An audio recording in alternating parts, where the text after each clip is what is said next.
Welcome to Through It All, I've Got You with Mark and Sharanda. How you doing tonight, sweetie? I'm doing well. How are you? Good. It's always good to see a smile on your face. Thank you. We're in season 2, and we're on episode 2. And we're going to talk a little bit about balancing career, family responsibilities, what that looks like. And when I say family responsibility, it's the family that you've made necessarily may not even include kids at this point. It's just family responsibilities and all the things that go with that. Right. How you think about that for a topic? I think it's a good topic. I think a lot of people, they're dealing with that, trying to juggle work, life, family, whatever, cats, dogs, everybody, everything included. So, yeah. Yeah, so I mean, there's the things that we say may not necessarily apply to you. There are things that have worked for us, things that we may have wanted to try and we didn't. As we look back and hindsight is 2020. You say, man, we should have thought about that. As we did a little research, as we talk to people that are in life and marriages, some of the things they do, you can glean from. So, this podcast isn't intended to be a be all end all. It's just a resource for folks that are doing life together and want to continue to do life better together. Right. It's kind of how I look at it.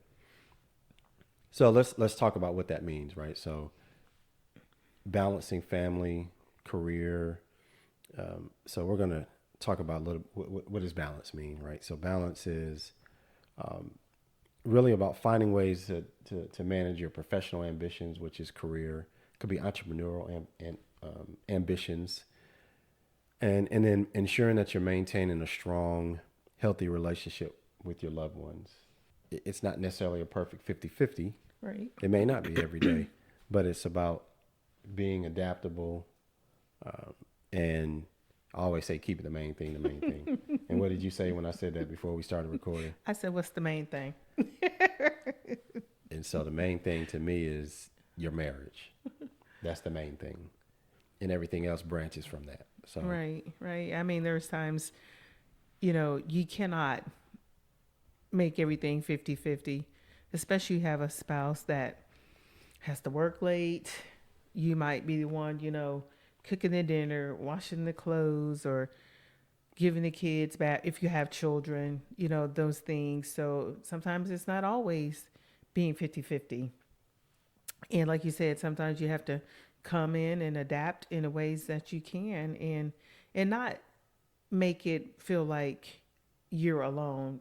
Sometimes it can feel like, oh God, I'm doing all this by myself. But if you have a spouse that travels from work, you're going to be doing majority of the, trying to juggle things, your career, family, or whatever.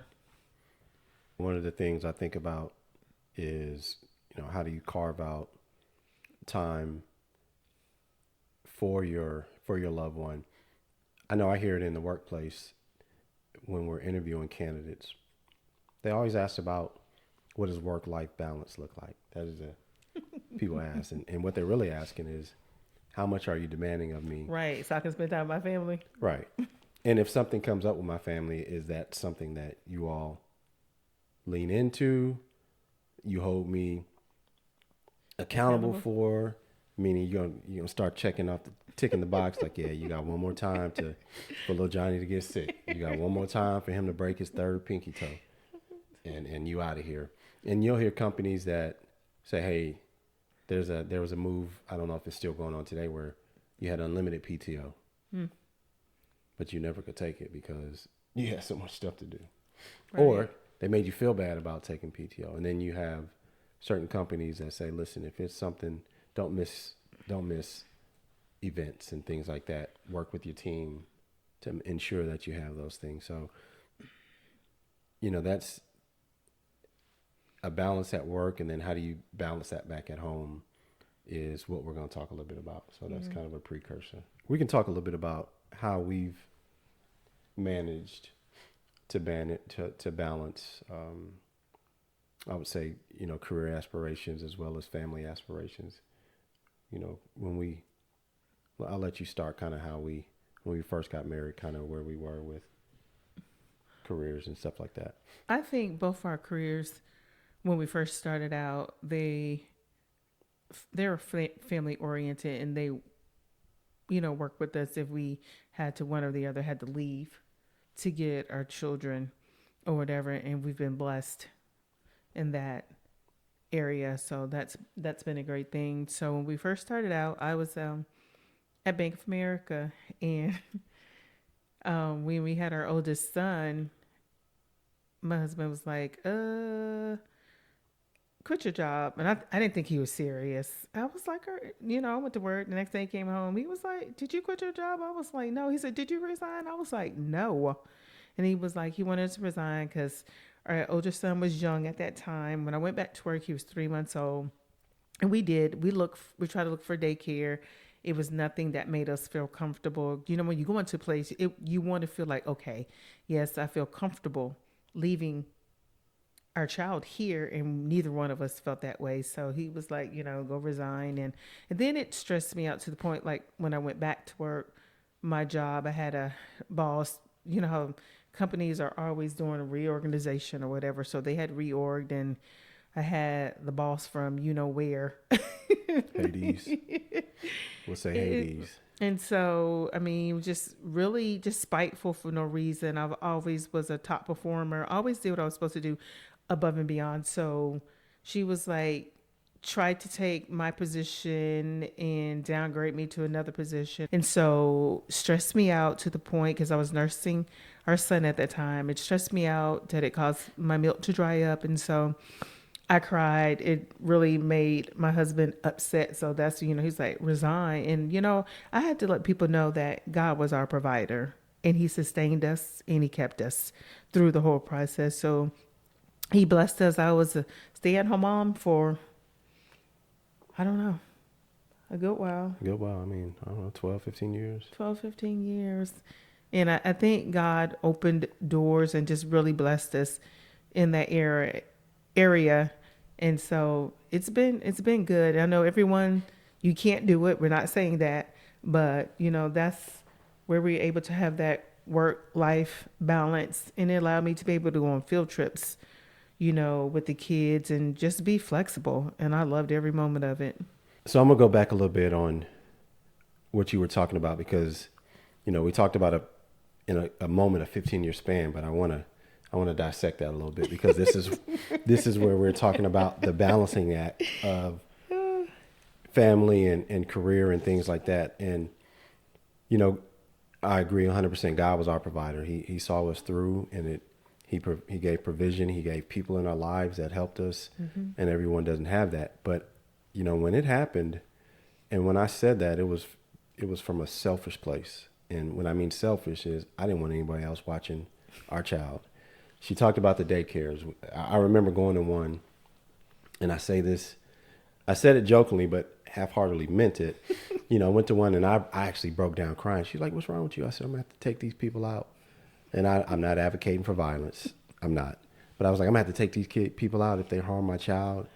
He can't talk. I don't know what's going to happen. It's clean. These kids are laying on the floor. And I said, we're going to figure it out. If I've got to work 3 jobs, I'm going to do that. And I did that. Mm-hmm. And it was not easy. I remember having one car, and it wasn't a car that we purchased. Someone had let us hold a car, gave us a car. And, it was one car, and I was catching the bus sometime to work when she needed the car. I delivered pizzas at night. I worked at the airport part-time. But I had a peace that knowing that who had our children. I knew who had our children. And again, this is our situation. We're sharing our situation, and it may not work for you all. You may have someone that can watch them that you are comfortable with. And Sharanda said it. She said, we didn't find peace with any of those places. I know we had one person that we wanted to watch, and she had the max number. She was a home daycare, and our niece and nephew went there. And Miss Carmen. Yeah. And if Miss Carmen could have watched Bryce, we would have been all right. I don't think I would have asked you to come home because we had a peace about her. So if you have that, you know, by all means, wherever you find peace and wherever you do that, that's for you to do. And again, we're just sharing some things, but you know, back to the struggling part. You know, there were times when, you know, she couldn't get new clothes. I had to deal with what I had, and we made sure the kids were first. Mm-hmm. But through that whole journey, I don't think we were in a sad place that we weren't, you know, you had to make the sacrifice of work. I had to sacrifice time because, you know, 2 or 3 jobs requires you to be there. It wasn't a work from home back then.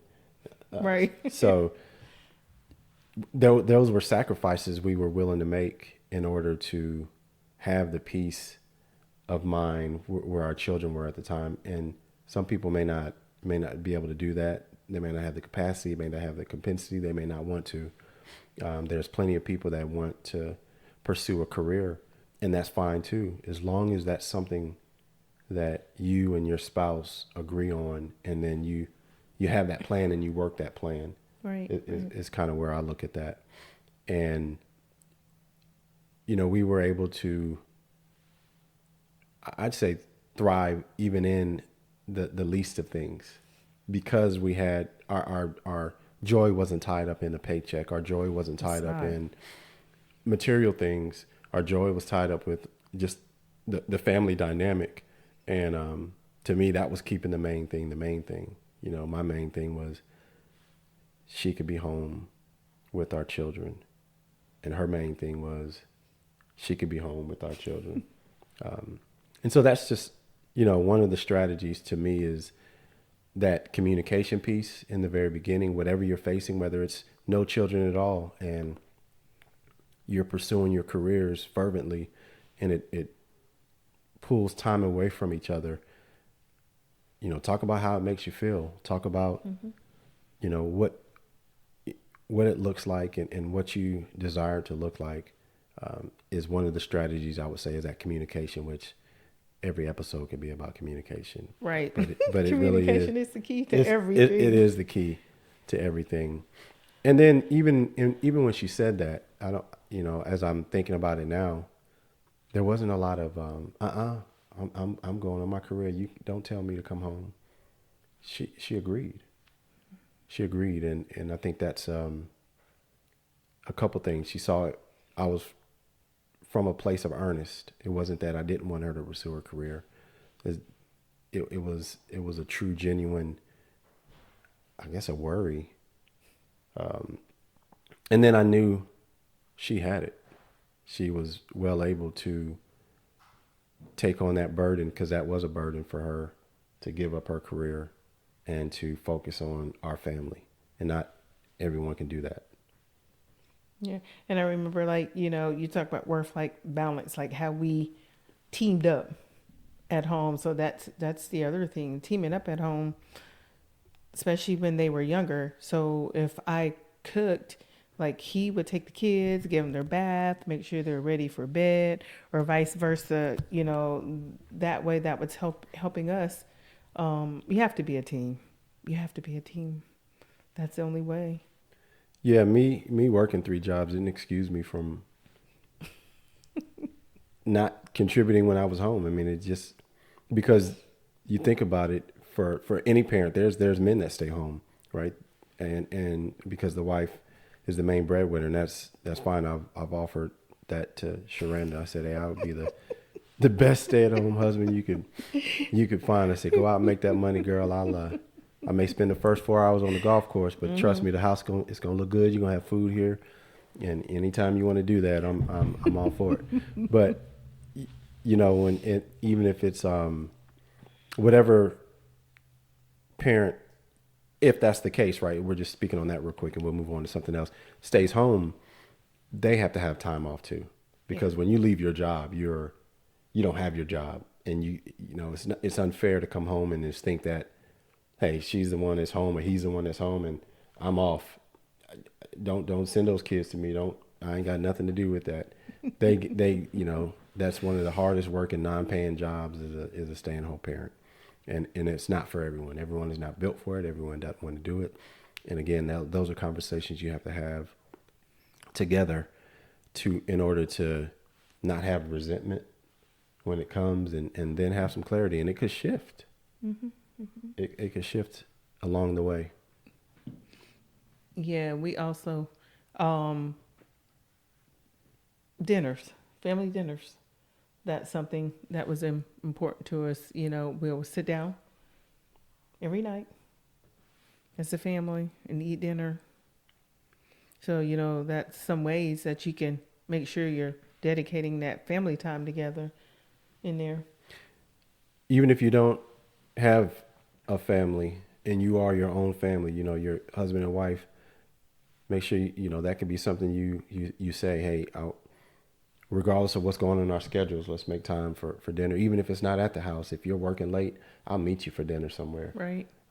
And I remember seeing this video on Instagram, and that particular family, the wife was talking to a group of ladies, and she was saying how they have a routine. You know, when he comes home, he usually comes home at X o'clock, and, you know, she looks forward to him coming. I don't know if she was working at the time. I don't think it mattered. But she would look forward to him coming home and having that time together. And it was one particular time that he was running late. And as she was talking to her friends, she was saying, you know, as he drove up, I had to make a choice how I wanted to react. Did I want to jump down his throat for being late? Or did I want to just receive him and not knowing what the situation was? You know, maybe he was the type that needed that woosah on the way home, and he didn't call, or maybe he just texted, I'm on the way, whatever that was. And so what she said is that, you know, God gave her some discernment, and God said, just greet him, just love on him. Yeah, you had to keep the dinner warmer longer, but just love on him. And through that, so happened that he had just a rough day at work, and he came in, and because she was open to her spouse, he, you know, not necessarily collapsed, but just laid his head on her shoulders and just talked about the day he had. And imagine if she would have flipped it and chose to. It just went rah rah. Yeah, it just went rah rah, not knowing the situation. It could have. He could have responded differently, and it could have caused some things in their marriage. So, I think the communication through all that was the key, and then listening. You know, not necessarily asking, hey, how was your day? Or is there a reason you're late? Or, you know, is it, you know, what's, you know, hey, what can I do for you? Or anything like that are some of the things that help when you try to juggle career aspirations and family time. Yeah. I know. We also planned family trips. We did a lot of that, especially for the kids' spring break. We made sure that we took off for our jobs to make time, you know, for them. Every spring break, we might not have went out of state or wherever, but majority of the time we did. But, you know, we tried to spend that time doing something with them and not just, oh, they're on spring break, we're just going to work. No, we had to make sure we were spending time with them as well. Yeah, that time goes fast if there's children involved, and if there's no children involved, it goes fast too. Just as a married couple, time moves. Yeah, if it's a married couple, take your trips. However often you want to take them, spend that time together. That's right. I know in work, there may be seasons, you know, maybe you're a tax professional, or maybe you're a project manager or something like that. And you have seasons where you're just slammed. You may be working 10, 12, 14-hour days. And so the time you have with your significant other is shrinks a little bit. Maybe you travel, you got a high travel season, and you're not able to be there as much. I say set the stage beforehand. Hey, this is what's going on. This too shall pass, right? Yep. This is a 6-week window that I'm just going to be gone. I love you the same. You know, absence makes the heart grow fonder. We got less time to fuss when we get together because we ain't got but so much time together. So, you know, just actively talk through those things And then the other thing is with your professional ambitions, try not to have any jealousy of the other in their success. It's true. It's good. Pick them up in their failures. It's not the time for I told you so. It's the time. This is your life partner that you're trying to do life with and grow with and see them grow. Make sure that you're supporting them and be a resource to them in any of their endeavors. You may not have the expertise in those endeavors, but that's a great spot to learn about something new, especially if there's something that is going to ultimately benefit your family. You know, I have a saying, I don't always want to, but I'm going to. I do things that I don't want to do. We all do. And when someone says, do you want to do that? I'll say no, but I still will. And as long as they don't understand, the no isn't that I'm not going to do it. I'm just being truthful. No, I don't want to do it, but because I love you, I'm going to do it. Right. And then I'll lean into it a little bit more. But yeah, you may not want to in the beginning. And even in the entrepreneurial dreams or in the W-2 dreams or whatever it is, support your spouse. They already got enough.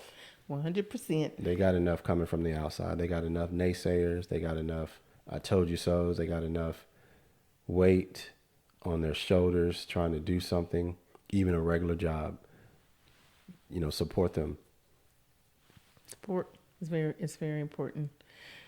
I remember when I was getting my master's in real estate school, I had to tell my family, I was like, I need y'all to back me. I need your help. I was like trying to work-life balance, family. It was hard. Yeah, we didn't do a good job at first. We were used to you doing so much for us that we kind of forgot. It's kind of like when you stay in a hotel for a long time, you forget how to make up your bed. we didn't do good for you. We're sorry, baby. I know I am. It's okay. Yeah, you still made it through though. You succeeded in every area. But and even when you don't do right, if that person comes to you and tell, hey, we need to adjust, because it is a balancing act, and one week to the next, you got to rebalance. It is not something that's impossible, but it is not something that you can just skate through, because you're gonna struggle sometime. You're gonna mess up. You're gonna mess up. Yeah. Yeah. So. It's a lot of sacrifice. Yeah, and it's okay. You're sacrificing for the person you love. Yeah, absolutely. Person you're growing family, with. you're sacrificing. For your family. You talk about jobs. I remember one of the best jobs I used to have a long time ago. It was when I worked at the airport. I loved that job. And the reason I loved that job, I was a baggage handler. Like it didn't pay a lot, and you all got to benefit from it, because every time I look up, y'all was on the plane somewhere. Make sure our bags get on. I'm like, wow. But the reason I liked that job is because the bags didn't say nothing to you. You put the bag on, you take the bag off. They didn't give you any problem. I was gonna say they didn't talk back. They didn't talk complain. back. And when you left, it wasn't no email. The bags didn't come with you. You know what I mean? Yeah. And I enjoyed that job. I really did. And as you get more responsibility, I love my job today. I enjoy what I do. I enjoy the company I work for, but that was a good job. That was fun. And then the benefits with it. So I don't knock the small things. I don't knock the things like that you do in order to make it through. And we did. And again, we went through some stuff. We struggled. And there was times that, we had to say no to things that we wanted to do. Friends invite us. Yeah, we can't do it. We can tell them why. We ain't got no money. And so, but we had each other. We're blessed that we never went without with food and things like that. We just didn't, we didn't have lights cut off on us, things like that. But we, if we did, we would have just had to light some candles and you do what you got to do to make it. You know what I mean? You do what you got to do to make it. And we were resolved to make it on the decisions that we set for each other and that we said was for our life. We was resolved to make it. That's right. And we made it through. And if, you know, God decides that he wants to do something else and throw the story of Job on us, hey, we got each other. I don't want that. Yes. I don't want that, but you know, it doesn't matter because, you know, I've got the person I'm gonna do life with, and that's, to me, that is the foundation of it all. Yeah. All these different things we talk about, you can make it through if you have a desire to make it through, and if that's the biggest thing, is that desire. It may not always be there, because sometimes even your choices, you're gonna get Oh yeah. questioned and things like that. Oh yeah. But we can say through personally, we've seen it, and we've seen it through others Yeah. that have made it through, and balancing act of family and career and things like that. Yeah. You know, so some of the ways that we made it through, we sat down and like, okay, we're going to do this. Then sometimes you have to sit down and make a plan. Like, okay, tonight, if, you know, whoever's working late or whoever gets home first, you know, like, hey, you cook dinner, make sure dinner's ready. Or tonight, you're going to do the laundry, wash the dishes, or whatever. So make a plan. Yeah, even tonight, I mean, usually Sundays, you typically cook. Yeah. I'll help out. I'm your sous chef, and I'll do your dishes and stuff like that. And you had something to do. You had to show some houses. Yeah. After service today, I was like, look, let's just eat out, get food, and we, you know, just adjust on the fly and keep it moving. And again, that's nothing extravagant. It's nothing that no one else would do, but it is something that you have to communicate with. Because I could have easily said, "Nah, baby, this is Sunday. I need dinner so I can have lunch for Monday, Tuesday, Wednesday." But you know, it's just you want to take stress off of the other as much as you can. I appreciate that. Yeah, and I do too. You take the stress off of our lives, my life, our children's life, quite a bit. So, you know, that's really what we wanted to talk about a little bit today is the balancing act that you have to go through, and that you can make it as long as you communicate, Over communicate. and then make sure you stay connected. Yeah. Even through the rough times, through the tough times, stay connected, and that's mentally, physically, spiritually. Yeah, all of it, because you can get tired, and you could not purposely forget your spouse, but sometimes, you know, we get so tired, and you just got to muster up some of that energy, you know, for the things that we all need. You know what I'm talking about? So that's important. Oh yeah. Yeah. That's good. Keep going. Yeah, that's good. Yeah. Oh my God. But anyway. Yeah, they say, amen. Come on. Preach. But you know, we have to push through. Been there, done that. Been dog tired, but I know, like, we all have needs, but we just pray and ask God to give us some strength to make it through. I was about to dive into that a little bit more because. What was you gonna say? I mean, I need your full self. I don't need your tired self there. Then, But I'm no, gonna have to work more. I said get energy. Oh, okay. I didn't say tired doing it. I said muster up energy. Oh, okay. You gotta have energy for it. Oh, okay. All right. We'll leave it there. Well, as always, thank you all for continuing to support the channel. Thank you for supporting us. If you don't already follow us, whatever platform you're listening to this on, you know, like, subscribe, follow. That way, when we continue to put out new content, you get notified of it. Give us some feedback. Share your thoughts on all the platforms you can leave comments. Please don't troll. I want to be trolled. But leave us some comments. And then, you know, probably in the next 1 or 2 episodes, we'll have an exciting announcement on a spinoff that we're doing that's going to involve couples. And we'll give the name maybe next week or the week after, we'll give the name of it. Okay. And we'll talk a little bit about the lineup. It's going to be fun. We're going to have some trivia. We'll see how well couples know each other. And we're going to change it up every week so that they can't pre-study. And yeah, we're going to know the answers when we talk to them. So I'm looking forward to that. I think it'll add some spice. It is not meant for clickbait. We're not trying to have people fuss on No. camera and go off. Now, if the camera's rolling and they get at it, so be it. We're gonna cut the cameras. We're not. No, we're not gonna exploit anybody. Not exploiting, but hey, we got to have a blooper reel. We'll mute if we have to. Okay, mute. Yeah, we'll But you're mute. still recording. Oh, well, we'll need some consent forms that everything that you sign we get to keep. Nah, I'm not about that. You know that. So, but again, thank you for tuning in, and please share this with someone that Please share. you can could benefit from it. And then until next time, on Through It All, I've got you. Have a good evening. Have a good night. Take care.